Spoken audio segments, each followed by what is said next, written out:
Snoke's identity, Supreme Leader. Snoke was a Palpatine puppet. When The Force Awakens introduced Snoke in 2015, fans immediately started theorizing about his true identity. Some suggested he was Darth Plagueis, others claimed he was an ancient Sith Lord, but a vocal group argued he was simply a creation of Emperor Palpatine, a genetically engineered puppet with no real autonomy. Most fans dismissed this as too simple and unsatisfying for such a mysterious character. The theory seemed especially dumb after The Last Jedi killed Snoke off without explanation in 2017. Director Rian Johnson had deliberately avoided revealing Snoke's backstory, which made the puppet theory seem even more unlikely. Then, The Rise of Skywalker arrived in 2019 and confirmed exactly what the theory predicted. Snoke was a strand cast, a genetically engineered construct created by Palpatine on Exegol. The Emperor had been manipulating events through this artificial puppet the entire sequel trilogy. Palpatine himself confirms this in the film, showing multiple failed Snoke bodies in tanks. What seemed like an overly simplistic theory turned out to be the exact truth, validating the fans who argued the most obvious answer was correct. Multiverse Spiders. Tobey Maguire and Andrew Garfield would return as Spider-Man in the Marvel Cinematic Universe. Years before Spider-Man No Way Home released, fans predicted that Marvel Studios would bring back the previous Spider-Man actors for a multiverse story. This theory began circulating as early as 2015 after Sony and Marvel announced a deal to integrate Spider-Man into the MCU. Sony kept the film rights, while Marvel co-produced. Most people thought this was pure wishful thinking, the kind of fan service that would never actually happen, because coordinating 3 different Spider-Man franchises seemed logistically and legally impossible. Sony and Marvel had a complicated relationship, and getting actors to reprise roles from cancelled franchises felt like fantasy. The denials from all parties involved made it seem even more unlikely. Tom Holland, Maguire, and Garfield all claimed in interviews that no multiverse team-up was happening. Then, No Way Home, released in December 2021, and delivered exactly what the theory promised. Tobey Maguire and Andrew Garfield appeared as their respective Spider-Men, complete with references to their original films and continuation of their character arcs. The film became one of the highest-grossing movies ever made, proving that the too-good-to-be-true theory was not only possible, but incredibly profitable. Jurassic World hybrids. Jurassic Park would eventually feature genetically modified hybrid dinosaurs created as weapons. After Jurassic Park 3 in 2001, fans joked that the franchise had run out of ideas, and the next logical step would be designer dinosaurs engineered for military purposes. This seemed absurdly over the top, a parody of sequel escalation rather than a legitimate prediction. The entire premise of the original Jurassic Park was about the dangers of playing God with nature, so deliberately creating hybrid monsters felt like it missed the point entirely. Most people assumed the franchise would either die or return to basics with more realistic dinosaurs. Then, Jurassic World arrived in 2015 with the Indominus Rex, a genetically modified hybrid dinosaur created by combining DNA from multiple species, specifically to be bigger, scarier, and more marketable. The film explicitly addressed military applications, with Vic Hoskins wanting to weaponize raptors for combat. Jurassic World Fallen Kingdom in 2018 introduced the Indoraptor, a hybrid specifically designed as a weapon prototype. The franchise fully embraced the ridiculous escalation that fans had predicted as a joke, making the absurd theory into canon reality: Thanos' snap randomness. The snap in Avengers Infinity War was truly random and not predetermined by Thanos. When half of all life disintegrated in 2018, fans immediately debated whether Thanos had consciously chosen who lived and died, or if the Infinity Gauntlet made purely random selections. Many argued it couldn't be random because too many important characters survived, and the specific pattern of deaths seemed too convenient for storytelling. The theory that it was genuinely random probability seemed statistically improbable, given which Avengers survived. Some fans calculated that having the exact roster of survivors from the snap occur by pure chance had astronomically low odds. Directors Joe and Anthony Russo confirmed in multiple interviews that the snap was completely random with no targeting whatsoever. The Infinity Stones didn't distinguish between heroes and civilians or make value judgments about who deserved to live. The Marvel Disney Plus series What If in 2021 further validated this by showing alternate realities where different heroes were snapped, proving the randomness was absolute. The seemingly convenient survival of the original Avengers was just narrative luck, not predetermined selection. What felt like too much coincidence to be random was confirmed as exactly that, pure probability with no interference. Vader's Castle. Darth Vader built his fortress on Mustafar, the exact planet where he burned and became Vader. This theory emerged from concept art and rumors years before any visual confirmation existed. Fans argued it would be too perfect, too poetically tragic for Vader to deliberately return to the site of his greatest trauma and construct his home there. The symbolism seemed too on the nose for Star Wars, which typically favored subtlety in its mythology. Most dismissed it as fan speculation that assigned too much psychological depth to a character who was simply a villain living in an evil lair.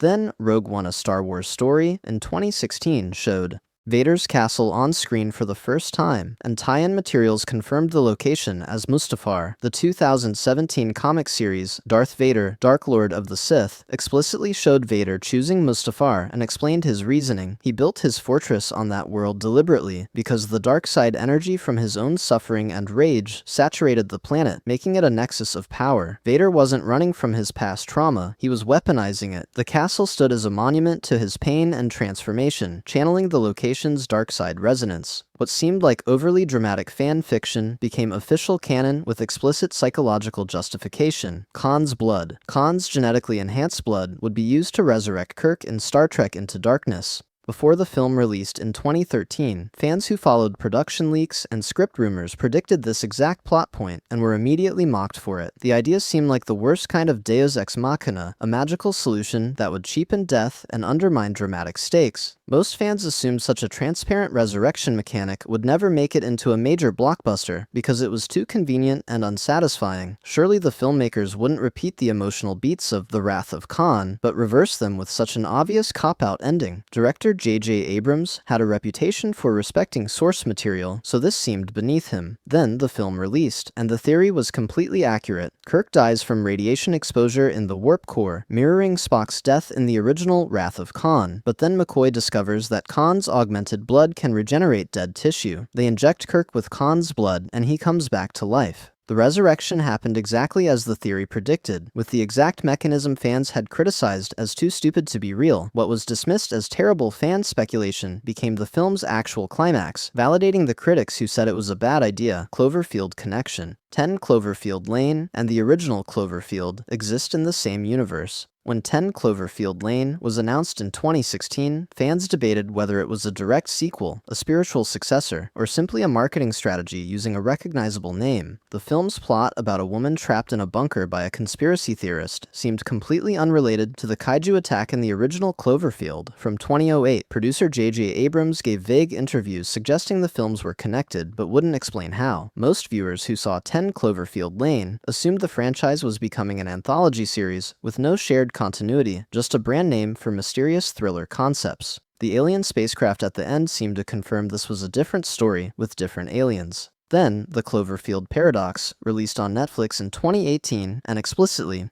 connected all three films. The movie reveals that the Cloverfield space station's particle accelerator experiment ripped holes in the multiverse, causing creatures and events from parallel dimensions to bleed into each other. The kaiju from Cloverfield, the aliens from 10 Cloverfield Lane, and the dimensional chaos from Paradox are all consequences of the same multiverse rupture. What seemed like a loose thematic anthology was revealed as a genuinely shared universe, with sci-fi explanations connecting every entry. Before we continue, if you're finding this interesting, I create content like this all the time. A subscription would really help out. Mandalorian timeline. Grogu was at the Jedi Temple during Order 66, when the Mandalorian introduced Baby Yoda, officially named Grogu. In 2019, fans immediately did the math on his age. The show takes place 5 years after Return of the Jedi, and Grogu is 50 years old, meaning he was born about 9 years before The Phantom Menace and was approximately 22 during Order 66. Fans theorized he must have been at the Jedi Temple on Coruscant when Anakin Skywalker led the clone troopers in The Purge. This seemed like obvious backstory that the show would never actually confirm because it would require expensive flashbacks to prequel-era events. Most assumed Grogu's past would remain mysterious to avoid contradicting established canon. The theory felt too neat, too perfectly aligned with prequel events to be anything more than fan speculation. Then, The Mandalorian Season 3 in 2023 delivered a full flashback sequence showing Grogu at the Jedi Temple during Order 66. Jedi Master Kelleran Beck, played by Ahmed Best, rescues young Grogu during the clone attack and escapes Coruscant. The sequence directly confirms every detail the fans had calculated, validating the timeline theory completely. Tenet's protagonist. The protagonist founded Tenet. Throughout Tenet in 2020, fans watching closely noticed that the mysterious organization seemed to operate with foreknowledge of events the protagonist hadn't experienced yet. Neil makes cryptic comments about their friendship in the past, which is the protagonist's future. The film's complex temporal mechanics made it difficult to parse, but a theory emerged that the protagonist doesn't just work for Tenet, he created it at some point in his future. This seemed too elegant, too perfectly circular for a Christopher Nolan film that already packed so many twists. Most viewers assumed Tenet had a separate founder, and the protagonist was simply a recruit. The ending reveals otherwise. The protagonist realizes that he will eventually create Tenet, recruit Neil, and set in motion all the events of the film from a future point in time. He's not discovering Tenet's secrets, he's creating them. Neil confirms this before disappearing, stating that this is the beginning of a beautiful friendship for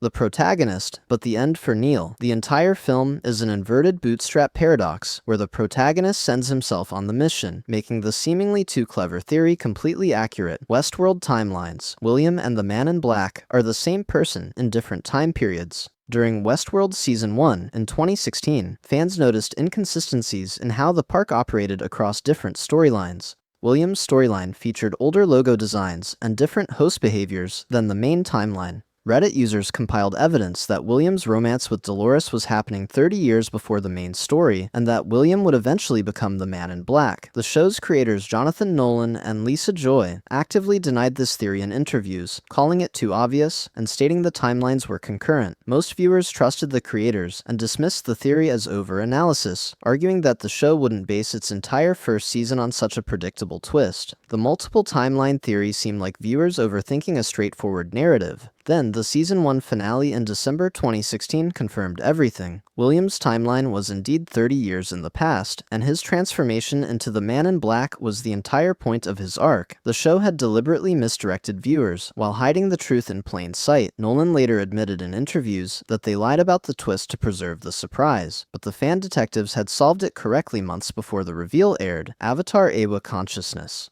Awa on Pandora is a literal biological neural network, not just a spiritual metaphor. When Avatar released in 2009, the Na'vi's connection to Awa and their ability to link with other creatures through neural tendrils seemed like James Cameron blending science fiction with fantasy spirituality. Many viewers assumed Awa was a mythological concept, a religious belief of the Na'vi, rather than a measurable scientific phenomenon. The idea that a moon could have a planet-wide consciousness seemed too fantastical for a film that otherwise grounded itself in hard science fiction. Grace Augustine mentions the trees being connected like synapses, but most interpreted this as metaphorical. Then, Avatar: The Way of Water, in 2022, made Aiwa's biological reality explicit. The Metkayina clan's spiritual leader confirms that Aiwa exists in the neural connections between all living things on Pandora, creating a genuine distributed consciousness. The Tolkien whale-like creatures store memories in their nervous systems and can share them through Aiwa's network. Kiri's connection to Awa is shown to be neurological, not mystical, causing measurable brain activity that human scientists study. Cameron confirmed in interviews that Awa operates on principles similar to mycelial networks on Earth, where trees share information through root systems. What seemed like spiritual world-building was always intended as biological science fiction. Predator Honor Code. The predators follow a specific honor code that determines who they hunt and how. After the original Predator, in 1987, fans developed elaborate theories about predator hunting rules based on limited evidence. They observed the creature didn't kill unarmed prey, seemed to target only warriors, and collected trophies from worthy opponents.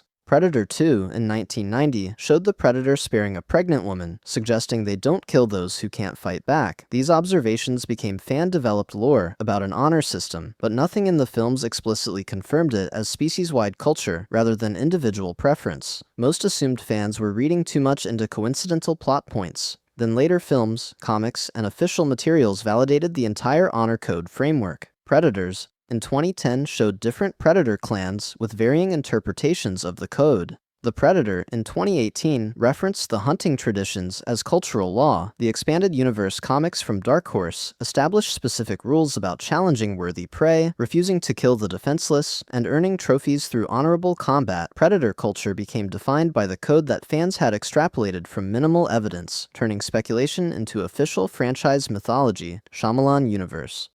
Split takes place in the same universe as Unbreakable. When Split released in January 2017, sharp-eyed fans noticed small details that suggested a connection to M. Night Shyamalan's Unbreakable from 2000. The visual style, the grounded approach to superhuman abilities, and certain thematic elements felt deliberately similar. Some fans insisted David Dunn from Unbreakable existed in the same world as Kevin Wendell Crumb from Split, but most dismissed this as wishful thinking. Shyamalan hadn't made a sequel to Unbreakable in 17 years, so connecting Split seemed like fans desperately wanting a shared universe that didn't exist. The films had completely different studios and marketing campaigns with no indication of connection. Then, the final scene of Split revealed Bruce Willis as David Dunn sitting in a diner watching news coverage of Kevin's crimes, with someone mentioning the villain from years ago who called himself Mr. Glass. The audience erupted. Shyamalan had secretly made a stealth sequel, hiding it in plain sight as an original film. Glass followed in 2019, bringing all three characters together and confirming the shared universe. What seemed like desperate fan theory was Shyamalan's plan all along, validating the viewers who spotted the connections before the reveal. Eternals intervention. The Eternals only intervene against deviants, not other threats. Before Eternals released in November 2021, fans asked the obvious